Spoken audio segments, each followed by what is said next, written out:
नमस्कार दोस्तों, मैं मानवेंद्र आप लोगों के बीच में नए प्रश्नों की श्रृंखला लेकर उपस्थित हुआ हूँ। आइए चलते हम सामान्य विज्ञान के प्रश्नों की ओर। देखते हैं हमारा पहला प्रश्न क्या कहता है दोस्तों। और दोस्तों, अभी शुरुआत में मैं आप लोगों को एक जानकारी देना चाहता हूँ कि हमारा जो टेलीग्राम चैनल है उस पर आप लोग ज्वाइन हो जाएं। और अब हम देखते हैं पहला प्रश्न ये रहा हमारा, क्या कह रहा है? प्रकाश वर्ष। दोस्तों, पहला क्वेश्चन कहता है प्रकाश वर्ष किसकी इकाई है? दूरी की, समय की, प्रकाश की, विद्युत धारा की। तो दोस्तों, इसका उत्तर दूरी होगा। दूरी का तात्पर्य है जो निर्वात में प्रकाश द्वारा एक वर्ष में चली गई दूरी होती है उसको प्रकाश वर्ष की ये दूरी कहते हैं। और एक प्रकाश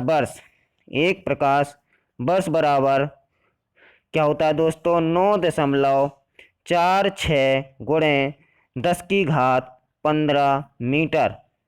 दोस्तों, इसी प्रकार समय का जो संकेतक है टी, टाइम को सेकंड की SEC सेकंड एस से संकेत से करते हैं।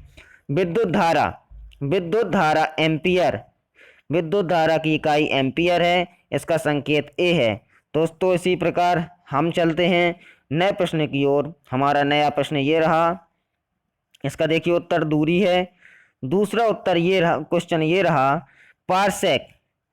पारसेक इकाई है, किसकी है पारसेक इकाई? दूरी की, समय की, प्रकाश की चमक की, चुंबकीय बल की। तो दोस्तों, इसका उत्तर भी दूरी का है, दूरी की है। पारसेक भी दूरी की इकाई है, किंतु पारसेक जो है दूरी मापने की सबसे बड़ी इकाई है, खगोलीय दूरी मापने की सबसे बड़ी इकाई है। और पारसेक को फुल फॉर्म जो ये पारसेक दिया गया इसका फुल फॉर्म होता है parallel, PARALLEL, parallel second, parallax second दोस्तों। और इसके एक पारसेक बराबर 3.08 गुणे 10⁻16 मीटर होता है। या फिर इसको दोस्तों 3.26 प्रकाश वर्ष बराबर भी मान सकते हैं। ठीक है दोस्तों, हम चलते हैं अगले प्रश्न की ओर। हमारा अगला प्रश्न ये रहा, ये देखिए दोस्तों, इसका उत्तर दूरी की है। अगला प्रश्न ये रहा दोस्तों, कैंडेला मात्रक है। कैंडेला किसका मात्रक है? ज्योति फ्लक्स का, ज्योति प्रभाव का, ज्योति दाब का, ज्योति तीव्रता का। तो दोस्तों, इसका उत्तर ज्योति तीव्रता होगा। यह ज्योति तीव्रता को मापता है, मात्रक है इसका। और कैंडेला को हम CD से प्रतीक देते हैं, इसको CD इसका प्रतीक है। और जो ज्योति फ्लक्स है यह ल्यूमेन, ज्योति फ्लक्स है जो ल्यूमेन का मात्रक है दोस्तों। इसी प्रकार नए प्रश्न की ओर चलते हैं। इसका देखिए उत्तर ज्योति तीव्रता है। नया प्रश्न हमारा ये कहता है दोस्तों, क्षमा चाहता हूँ, मेरा अगला क्वेश्चन नीचे हो जाएगा थोड़ा ऑप्शन। तो दोस्तों, इसका देखते हैं इसके क्वेश्चन को। ये देखिए दोस्तों, इसका ये रहा क्वेश्चन पूरा। SI पद्धति में लेंस जिसके द्वारा जैसे चश्मों में लगा हुआ होता है, कई प्रकार के लेंस होते हैं। तो लेंस को की शक्ति की इकाई क्या है? वॉट है, डायोप्टर है, ऑप्टर है, मीटर है। तो दोस्तों, मैं आपको बता दूं, इसका उत्तर डायोप्टर होगा। डायोप्टर के द्वारा हम लेंस की शक्ति को प्रदर्शित करते हैं। और जो मीटर है, मीटर लंबाई का होता है, लंबाई की इकाई है मीटर, हम आप बता दें। और शक्ति का SI मात्रक, लंबाई का मीटर है और शक्ति का SI मात्रक जो है वॉट है। वॉट किसका है? ये शक्ति जो दिया गया है, इस शक्ति के लिए वॉट का SI मात्रक शक्ति है, शक्ति का SI मात्रक वॉट है। और एक वॉट बराबर 1 जूल पर सेकंड, 1 जूल पर सेकंड। दोस्तों, 1 वॉट बराबर 1 जूल पर सेकंड होता है। 1 जूल पर सेकंड होता है दोस्तों, 1 वॉट बराबर, या फिर 1 न्यूटन मीटर पर सेकंड होता है। अगले क्वेश्चन की ओर चलते हैं दोस्तों, इसका उत्तर डायोप्टर है। अगला क्वेश्चन हमारा कह रहा है कि डेसिबल, डेसिबल किसे नापने के लिए प्रयोग में लाया जाता है? डेसिबल किसे नापने के लिए प्रयोग में लाया जाता है? पेशाब में शक्कर, वातावरण में ध्वनि, खून में हीमोग्लोबिन, वायु में कण। तो दोस्तों मैं आपको बता दूं कि जो डेसिबल होता है उसके द्वारा वातावरण में ध्वनि को मापा जाता है, जिसे डीबी के द्वारा भी प्रदर्शित किया जाता है। और दोस्तों वातावरण में ध्वनि, ध्वनि की बात आई है तो ध्वनि तरंगों की चर्चा कर दूं। ध्वनि तरंगें 3 प्रकार की होती हैं दोस्तों, 3 प्रकार की होती हैं। पहली तरंग जो होती है, पहली तरंग होती है अवश्रव्य तरंग। कौन सी? अवश्रव्य तरंग, अवश्रव्य। दूसरी होती है श्रव्य, और तीसरी होती है दोस्तों पराश्रव्य। जो अवश्रव्य होती है दोस्तों, अवश्रव्य की चर्चा करें हम तो अवश्रव्य 20 हर्ट्ज से नीचे की होती है, जो हम आप नहीं सुन सकते। अवश्रव्य तरंगें 20 हर्ट्ज से नीचे की होती हैं, जो हम आप नहीं सुन सकते हैं। और जो श्रव्य तरंगें, श्रव्य तरंगों की चर्चा करें तो वो हमारे आपके लिए होती हैं, जिनका मीटर होता है 20 हर्ट्ज से 20,000 हर्ट्ज तक होती हैं। जो मनुष्य सुन सकता है वो इतने 20 हर्ट्ज से 20,000 हर्ट्ज के बीच की तरंगें को सुनता है, श्रव्य तरंगें बोलते हैं जिनको।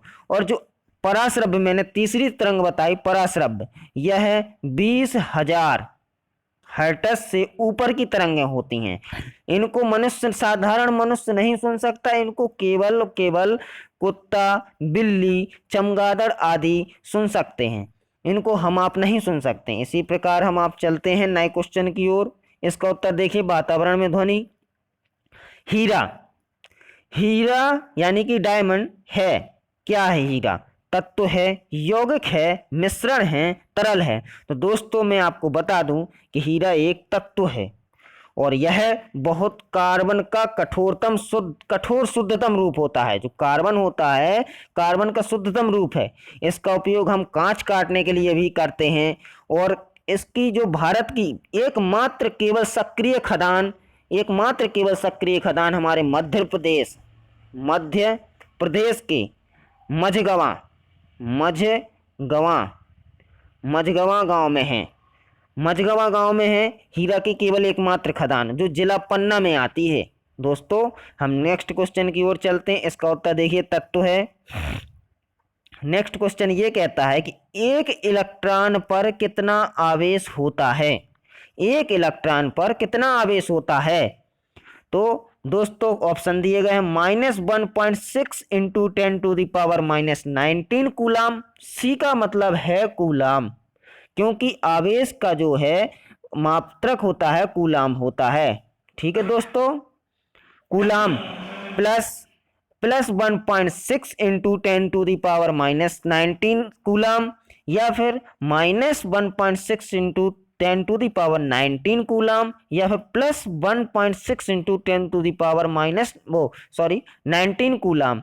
तो दोस्तों इसका उत्तर जो होगा -1.6 इंटू 10⁻⁻19 कूलाम होता है एक इलेक्ट्रॉन पर आवेश। यानी कि एक इलेक्ट्रॉन पर चार्ज कितना करता है? माइनस, या हिंदी में बोले तो -1.6 × 10⁻⁻19 कूलाम्ब। सी से तात्पर्य कूलाम्ब का है दोस्तों। याद रखें, आवेश का जो है मात्रक कूलाम्ब होता है। इसी प्रकार हम, इसका उत्तर ये रहा आपके सामने। इसी प्रकार अगले क्वेश्चन की ओर चलते हैं। अगला क्वेश्चन कह रहा है दोस्तों, ये नीचे हो जाएगा इसका ऑप्शन थोड़ा सा, कि रदरफोर्ड के प्रकीर्णन परीक्षण ने किसकी मौजूदगी को सिद्ध किया? सभी पदार्थ में परमाणुओं में इलेक्ट्रॉन, परमाणुओं में न्यूट्रॉन। दोस्तों इसका ऑप्शन एक नीचे चला गया है, परमाणुओं में न्यूक्लियस। तो दोस्तों जो रदरफोर्ड जी थे उन्होंने परमाणुओं में न्यूक्लियस की मौजूदगी को सिद्ध किया था और इन्होंने 1911 में लॉर्ड रदरफोर्ड ने एक अति महत्वपूर्ण प्रयोग किया और उस प्रयोग को परमाणु की आंतरिक व्यवस्था से संबंधित एक आश्चर्यजनक तथ्य का पता लगाया था और इस प्रयोग को रदरफोर्ड द्वारा इस प्रयोग के द्वारा इनको प्रकीर्णन का प्रयोग कहा जाता है। दोस्तों हम चलते हैं नेक्स्ट क्वेश्चन की ओर। ये उत्तर इसका रहा परमाणु में न्यूक्लियस। हमारा क्वेश्चन अगला कहता है कि किस न्यूक्लियर के कण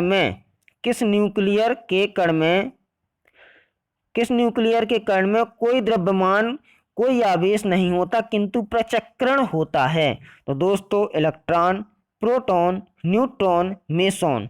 तो दोस्तों इसका उत्तर जो है न्यूट्रॉन होता है क्योंकि न्यूट्रॉन पर कोई भी आवेश नहीं होता किंतु इस पर प्रचक्रण होता है क्योंकि इलेक्ट्रॉन में माइनस आवेश होता है, प्रोटॉन में प्लस होता है, न्यूट्रॉन में कोई आवेश नहीं होता। इलेक्ट्रॉन की जो खोज की थी वो जे थॉमसन ने की थी। दोस्तों जे थॉमसन ने की थी और प्रोटॉन की जो है गोल्डस्टीन ने की थी प्रोटॉन की खोज, गोल्डस्टीन। और न्यूट्रॉन की चैडविक न्यूट्रॉन की खोज किसने की थी? चैडविक ने की थी 1932 ईस्वी में। तो दोस्तों हम चलते हैं नेक्स्ट क्वेश्चन की। इसका उत्तर न्यूट्रॉन है। हमारा नेक्स्ट क्वेश्चन कहता है कि किसी तत्व के रासायनिक गुण निम्न में से कौन तय करता है? किसी तत्व के रासायनिक गुण निम्न में से कौन तय करता है? प्रोटोनों की संख्या, इलेक्ट्रॉनों की संख्या, न्यूट्रॉनों की संख्या या उपरोक्त सभी। तो दोस्तों इसका उत्तर जो है इलेक्ट्रॉनों की संख्या के द्वारा रासायनिक गुणों को तय किया जाता है। तो दोस्तों इसका नेक्स्ट क्वेश्चन चलते हैं हम। ये रहा आपका इलेक्ट्रॉनों की संख्या। नेक्स्ट क्वेश्चन कह रहा है, क्षमा चाहता हूं मुझे थोड़ी सी सर्दी हो गई है। वनस्पति शास्त्र का जनक किसे कहा जाता है? Theophrastus, Carolus Linnaeus, Treviranus, Pliny the Elder. तो दोस्तों इसका उत्तर जो है थियोफ्रास्टस को वनस्पति शास्त्र का जनक कहा जाता है। जो ये ट्रेविनस दिया गया है, ट्रेविनस के साथ में लेमार्क महोदय जी जो थे फ्रांस के थे, ये लेमार्क जी फ्रांस के थे और ये ट्रेविनस जी जर्मनी के थे। इन दोनों लोगों ने मिलकर जीव विज्ञान शब्द का सर्वप्रथम 1801 ईस्वी में प्रयोग किया था। इन दोनों लोगों ने 1801 में जीव विज्ञान शब्द का प्रयोग किया था दोस्तों। और जो कैरोलस लीनियस हैं, इन्हें वर्गीकी यानी कि फादर ऑफ टैक्सोनॉमी का जनक या फादर ऑफ टैक्सोनॉमी कहा जाता है। तो दोस्तों हम नेक्स्ट क्वेश्चन की ओर, इसका उत्तर है थियोफ्रास्टस। नेक्स्ट क्वेश्चन की ओर दोस्तों, हमारे चैनल को समय समय पर आप लोगों को नए नए नोट्स मिलेंगे टेलीग्राम चैनल पर, उसको ज्वाइन करें और हमारे जो नए लोग हैं हमारे चैनल को लाइक करें, सब्सक्राइब करें और शेयर करें दोस्तों। और अपने दोस्तों को अगर वीडियो अच्छा लगता है तो उन लोगों को भी जोड़ें जिससे कि उनको भी फ्यूचर के लिए फ़ायदा हो सके हमारे वीडियो के द्वारा। दोस्तों हम चलते हैं नेक्स्ट क्वेश्चन की ओर। हमारा क्वेश्चन कह रहा है पादप विज्ञान की। दोस्तों क्वेश्चन कहता है पादप विज्ञान की शाखा कवक शास्त्र में किसका अध्ययन किया जाता है? तो दोस्तों आप समझ ही गए होंगे इसका उत्तर, लेकिन मैं आपको ऑप्शन बता रहा हूं। देखिए, फफूंद, शब्दार्थ, कीट, पादप। तो दोस्तों पादप विज्ञान की जो कवक शास्त्र में किसका अध्ययन किया? कवक मतलब कि फंजई, फफूंद की चर्चा चल रही है, तो फफूंद की चर्चा चल रही है इसमें, तो फफूंद का अध्ययन किया जाता है कवक शास्त्र में। दोस्तों हम नेक्स्ट क्वेश्चन की ओर चलते हैं। इसका उत्तर देखिए फफूंद है। नेक्स्ट क्वेश्चन ये रहा, वृक्ष संवर्धन किसका अध्ययन है?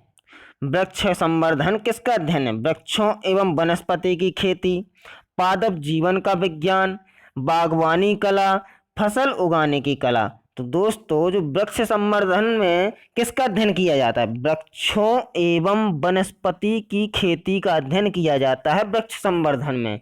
तो दोस्तों हम इसी प्रकार आप लोग जुड़े रहिए हमारे साथ में।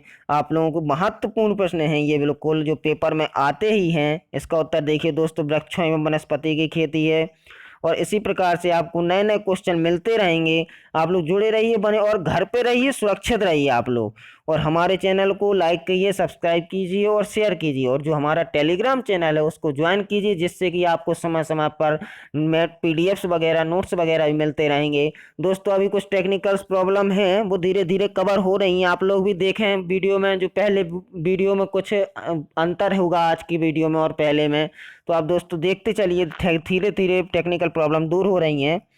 अब आप जुड़े रहें, देखते रहिए। देखिए नेक्स्ट क्वेश्चन ये रहा, चेचक के लिए टीके का विकास चेचक के लिए टीके का विकास किया था। चेचक के लिए जो है टीके का विकास किसने किया था?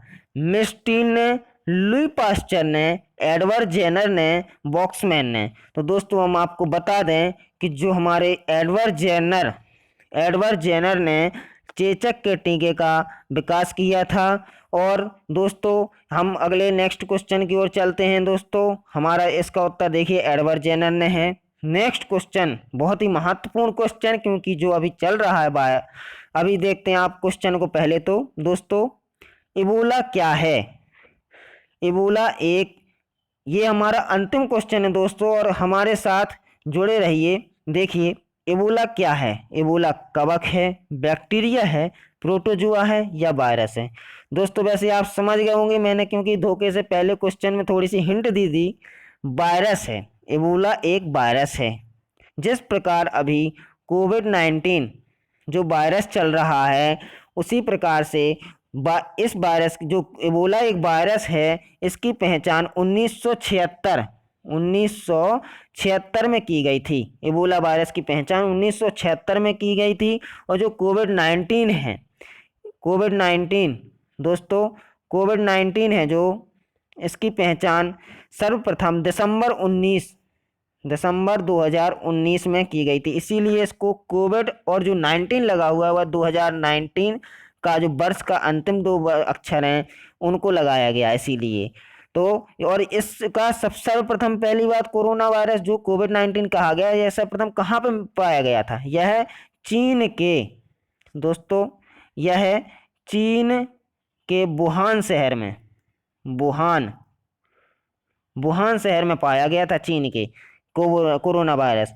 इसीलिए इस इबोला को लिया गया है आपके लिए, क्योंकि अभी कोरोना चल रहा है। इसी संबंधित एक अभी जीका वायरस भी होता है दोस्तों, जो मच्छर के काटने से फैलता है।